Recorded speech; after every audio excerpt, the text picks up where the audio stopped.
एका बाजूने गणरायाचं आगमन होत असताना महाराष्ट्रातील तमाम शेतकरी आत्महत्या करत आहेत. दररोज 8 शेतकऱ्याच्या आत्महत्या होत आहेत, तरीही सरकार हे ठिकाणी आत्महत्याकडे गांभीर्यानं बघत नाही. एका बाजूने बघितल्यानंतर हा आमदार इकडून तिकडे गेला, फुटीफुटीच्या बातम्या, राजकारणाच्या बातम्या, टीकाटिप्पणीच्या बातम्या, परंतु सर्वसामान्य गरीब शेतकरी जो कर्जासाठी आत्महत्या करतो याच्याकडे लक्ष दिलं जात नाही.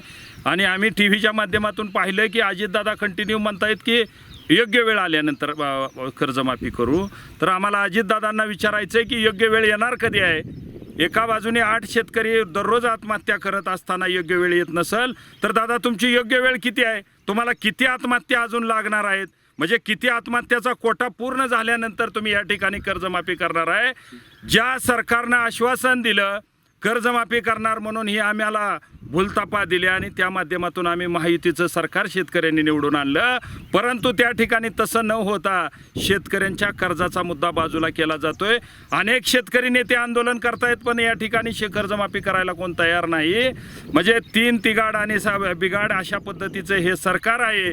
आणि अजितदादांनी गरिबाच्या शेतकऱ्याच्या दुःखावर मीठ चोळण्याचं काम केलं आहे. का तर योग्य वेळ आल्यानंतर कर्जमाफी करू म्हणून कितीचा कोटा द्यायचा म्हणून आज या ठिकाणी आज गणपती बाप्पाचं आगमन होतं आहे.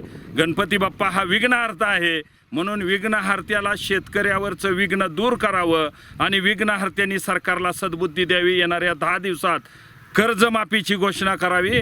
कर्जमाफीची नाही घोषणा केली तर लाखोंच्या संख्येने शेतकरी आत्महत्या करून आम्ही या ठिकाणी आंदोलन करणार आहोत. यामध्ये आपण पाहतोय की हे बॅनर तुम्ही तुरीच्या शेतामध्ये लावले. आज गणरायाचं आगमन आहे, नेमकं काय उद्देश आहे? दादांना काय तुम्ही आव्हान करता? शेतकऱ्यांचं दुःख ह्या ठिकाणी सरकारपर्यंत पोचावं.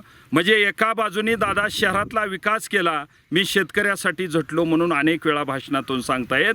पण दादांबरोबर ह्या सरकारला विसर पडलेला आहे की शेतकऱ्याची थट्टा करू नये.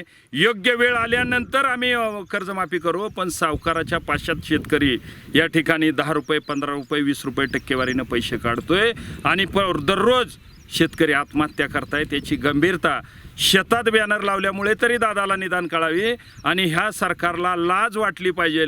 जनाची नसली तर मनाची लाज वाटावी आणि विघ्नहर्त्याने या ठिकाणी सरकारला सद्बुद्धी द्यावी आणि येणाऱ्या 10 दिवसात कर्जमाफीची घोषणा करावी. ही सरकारला आम्हाला कळकळीची विनंती करायची.